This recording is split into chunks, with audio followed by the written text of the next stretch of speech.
Josecito Muchnik, José de la Ferretería, ahora después vamos a explicar, porque vos naciste entre tornillos, bulones, herramientas, Exacto. ¿no es cierto? En una ferretería de Boedo. Barricas de querosén. ¿Dónde estaba la ferretería? Boedo 1561. Hace muchos años. Hace muchos años. Ahora debe haber un almacén de suelas como corresponde en Boedo. Exactamente, muy bien.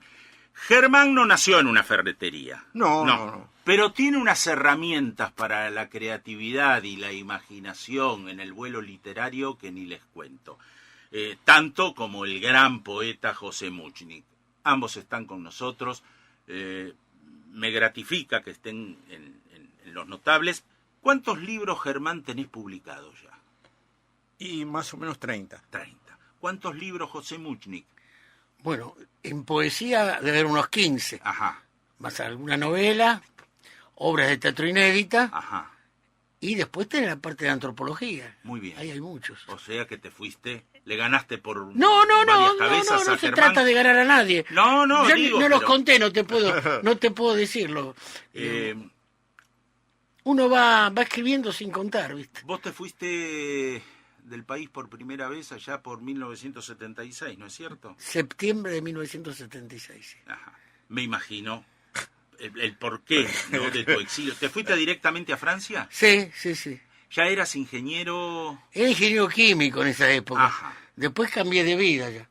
Digamos, ya que te cambias de país un poco forzado, entonces ahí hice un doctorado en antropología. Mira. Porque, como dijimos una vez, la poesía no es para ganarse la vida, es para ganarse la muerte, ¿no? Mirá. Entonces de algo hay que vivir. Qué cosa curiosa, ¿no?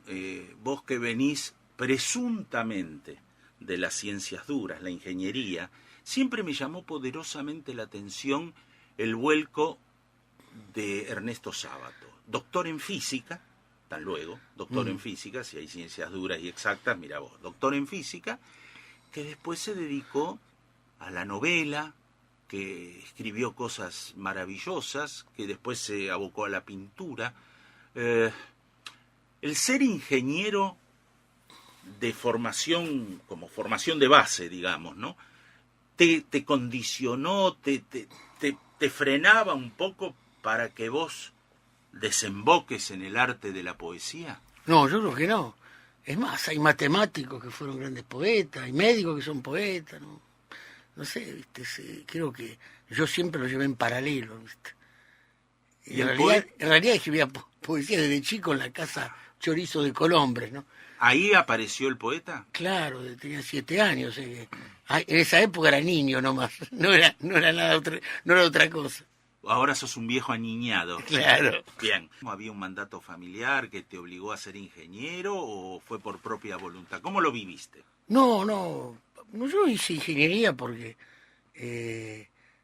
como que tener en ese momento, no sé, me gustaban esas cosas. Y después la poesía también venía, lo que venía con mandato familiar era la poesía, porque un hermano de mi madre, que nunca conocí, sería un tío mío que es ruso, pero que ese se quedó en Rusia, no vino acá a Argentina, hizo la revolución en su momento, la Primera Guerra Mundial, la Segunda, en 1960. Él era poeta también, ¿no? Poeta del grupo Mayakovsky, te hablo de palabras mayores, ¿no? Y bueno, entonces venía un poco el mandato familiar también con una beta artística, ¿no? Y bueno, y ahora el tema es, estamos en un momento donde hace falta más poesía, el tema que los poetas están un poco, no nos escuchan mucho, ¿no? Eso es cierto, y es cierto también de que, como dicen, hablando en nombre del capitalismo, ¿no?, y la poesía no vende mucho, te dicen, ¿no? Sí. La poesía existía antes de la escritura, ¿no? Uh-huh.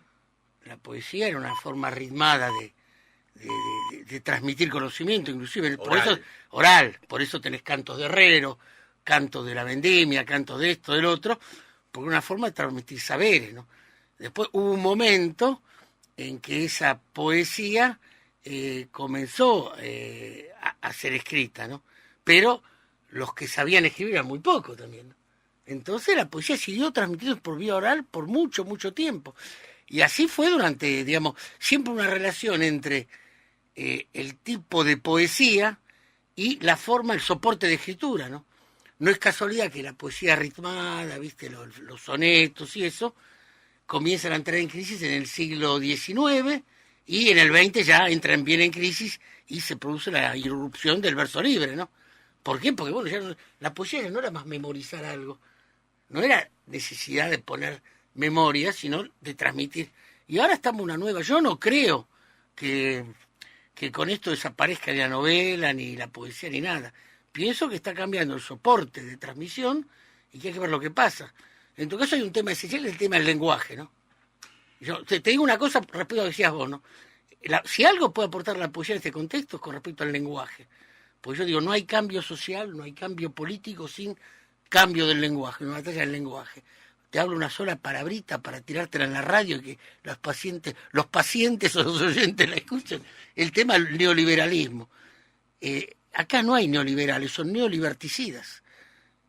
Digamos, las palabras fueron transformadas, ¿no? Acá lo que no hay, hasta hablan de transparencia de mercados. No hay, cuanto más opacidad está, más tema de transparencia. No hay, ¿dónde viste un mercado libre vos? ¿Hay mercado libre? Entonces, todo este tema de la perversión del lenguaje hay que tomarlo y hay que producir alternativas de lenguaje para un poco sacarle, como en la ferretería, pasarle al removedor a la cosa, ¿no? Y abrir lo que está pasando. Estamos con José Muchni, que va a presentar su último libro, Desgarros, Exilios, Duelos, Muros, Poemas, de Ediciones Siccus. Vamos a empezar por partes. ¿Qué es Desgarros, José? Bueno, Desgarros... No tendría que hacer esa pregunta tan tonta porque la palabra tiene un significado ya de por sí, ¿no? Sí, porque además la bajada dice exilios, duelos, muros. Claro, lo que es interesante también que desgarros es desgarrar, viene de cortar el garrón. O sea, cuando los animales le cortan el garrón, es el tendón de Aquiles, y los cuelgan del garrón en el matadero. Acá está una confidencia, ¿no? O sea, desgarros, cuando un animal está desgarrado no puede caminar más, ¿no? Entonces, ese es el tema ligado a cómo en un proceso hay gente que no puede caminar más, ya sea porque no puede caminar más materialmente o simbólicamente, ¿no? Porque, bueno, el tema de los exilios es un tema, digamos, bastante duro, bastante importante, y en este libro yo puse un poco en reflejo o en sintonía mi exilio personal, lo que me pasó a mí hace 40 años, con lo que está pasando ahora en el mundo, ¿no? Que es una explosión, digamos, de migraciones, gente que se muere en el Mediterráneo, ahogada, mientras apagamos la televisión para no verlo, nuestro bien amado Donald Trump construyendo un muro de 3.500 kilómetros para que los sucios mexicanos no entren en Estados Unidos. Entonces ahí hay fenómenos, ¿no? Internacionales que hacen que las guerras y todo eso, que las migraciones se aceleren. Por eso en este libro junté poemas, yo digo, de diversa época, y por eso corresponden a diversos estilos y estiletes, ¿no? José, vos vivís mucho tiempo en Francia, estás más allá que aquí, y además, aparte de añoranzas, nostalgias, etcétera, etcétera, que creo que con el tiempo, no digo se borran, pero aminoran, se curan, y vos estás en una Francia hoy convulsionada. Yo veía el otro día por imágenes en la televisión el 1 de mayo, ¿no? Que fue la conmemoración violentísima de la gente que está cansada de un modelo de ajuste, allá también. En síntesis radial, ¿cómo ves la realidad de Francia hoy? Mirá, en síntesis radial, bueno, podríamos decir Macron un solo corazón, pero hay un modelo neoliberal, ajá, que yo lo llamé liberticida, que es el modelo que está imponiendo en todos lados, en unos lugares con más programación, con más regulación, en otro de otra manera, ¿no? Pero ahora en Francia tenemos una huelga de trenes de 3 meses, tenés huelga de aviones, tenés movimientos sociales importantes, porque está este modelo que pretende, con esa famosa teoría del derrame, ¿no? Que es decir, cuando los de arriba tengan mucha plata van a empezar a invertir, que en francés es la teoría del ruissellement, ¿no? ¿No? Y que eso se comprobó que no va, ¿no? Se Claro. comprobó que no va, y bueno, ahí estamos, ¿no? La gente no es tonta, ¿no? La teoría Y- del derrame era la teoría del discurso único que en tiempos del menemato acá en la Argentina No. se desarrolló hábilmente, ¿no es cierto? Se favorecieron Sí, unos sí. cuantos, pero el derrame no vino Y nunca. además la gente está informada más que antes y la gente no es tonta. Todo este problema, yo recién hace 10 años me di cuenta que yo pago impuestos y mucho ahí, ¿no? Porque paga mucho impuesto, ¿viste? Te digo, puede ser 600 euros por mes de impuesto, ¿no? Pero las grandes compañías, ¿no? Te das cuenta cuando sos grande, ¿y por qué ellos no pagan impuestos? Todos estos montajes, ¿no? De optimización fiscal que se llama, otro tema de lenguaje, ¿no? Que en realidad es un robo legal lo que hacen, ¿no? Entonces, Así es. todo estos temas la gente se empieza a dar cuenta, pero no solamente en Francia, no solamente en Argentina. Va a haber un tema, yo digo no sé cuándo, pero Es cuestión de tiempo. que es un tema mundial, pero que esto no va bien. Yo me gusta la paz, me gusta, digamos, vivir tranquilo, yo no promuevo la violencia, pero si esto siguen así, van a seguir apretando hasta que esto reviente, ¿no?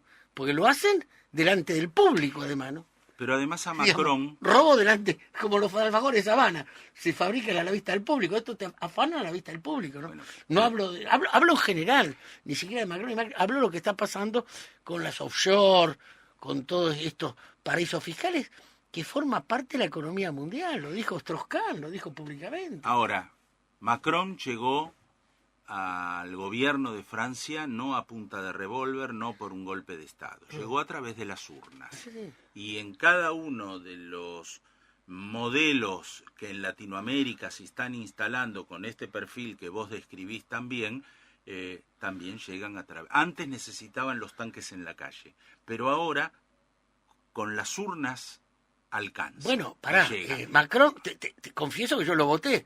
Porque, Ajá. y claro, hay que hacer la confesión pública. La alternativa Macron o Le Pen.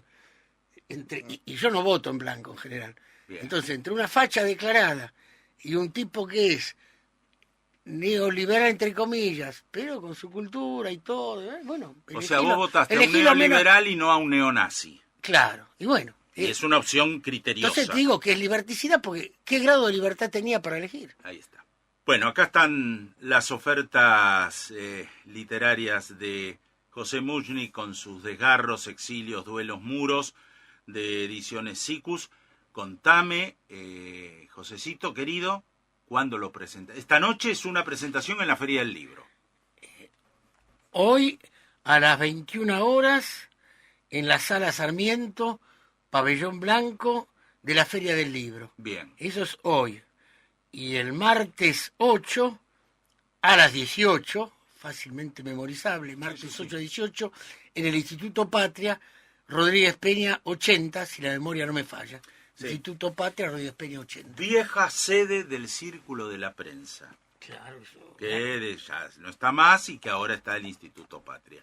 Así que ahí están las dos posibilidades. Si usted esta noche va a la Feria del Libro, vaya a la sala. Vamos a la Sala Sarmiento, Ahí está. Pabellón Blanco a las 21 horas. ¿Te llevas bien con Domingo Faustino? Sí, yo me llevo bien con todo. Ah, bueno. Muy ecuménico. Ah, mirá qué bien. Bueno, ahí esta noche en la Feria del Libro encuéntrense con Josecito Muchnik, este enorme poeta nuestro que compartimos con Francia, a propósito de la presentación de su último trabajo, Desgarros, de editorial Sikus. ¿Y ya estás escribiendo algo nuevo o no? ¿O estás pensando, o estás maquinando? ¡Ah! Sí, en general, digamos, tengo siempre alguna novela ahí fermentando y bueno, y poesía, ¿no? Entonces hay una nueva novela que estoy... la última fue Geriatricón, la presenté el año que viene. Sí, señor. El año que viene. El año pasado. Estás en la ciencia ficción vos Ah, también. sí, él hace futurología, pero para atrás. Estoy con los ovnis, como dice el amigo Cáceres. No, presenté Geriatricón, que es, bueno, la historia la vida del geriátrico, ¿no? Todo como una... Y el año de acá tengo programado algo para fines de 2019, pero todavía no podemos decir de qué se trata, Muy pero bien, muy bien. responde a esto un poco, que en la sociedad hay burbujas, ¿viste? La gente vive en burbujas, y que las burbujas no están conectadas entre ellas muchas veces, ¿no? Entonces tenés vos vas a un geriátrico, vas a un hospital, un laboratorio de investigación, y como que hay lógicas de cada mundo, ¿no? Y después, Sí. ¿cómo se conecta? Entonces, es interesante, a mí me interesan esas lógicas en las burbujas, ¿no? Entonces, en el próximo libro vamos a poner en juego la primera novela que publica para los 30 años de la caída del gobierno militar fue Chupadero, que era la vida en un centro de detención clandestino, que era toda una vida también, una cosa, ¿no? Con una lógica. Bueno, y en el próximo vamos a poner en juego varias burbujas, ¿no?, que existen en este mundo actual, ¿no? Germán, el afecto es permanente. ¿Cuándo te vas? ¿Cuándo volvés a Francia? Dentro de 10 días más o menos, el 14 de mayo. Antes. 15, el 15. Antes. Si no hay huelga de Air France. Bien. Antes. En el Margot, Sí. que te queda cerquita, seguro, Sí, ¿no? sí. Bueno, en el Margot vamos a compartir algo. Por supuesto. La amistad primero y después, bueno, lo que siga. ¿Sí? Sí, como no, con mucho gusto, Bueno. Leonardo. José Yo te Much- digo mi locutor de cabecera, porque él siempre me invita. Ay, Dios. Las cosas que hay que escuchar de los amigos. José Muchnis, Desgarros, Exilios, Duelos, Muros, que esta noche se presenta en la Feria del Libro y el martes próximo en el Instituto Patria, así a las 18. Así que bueno, esta noche no, pero el martes podremos darnos una vueltita por el Instituto Patria y acompañar a nuestro querido amigo.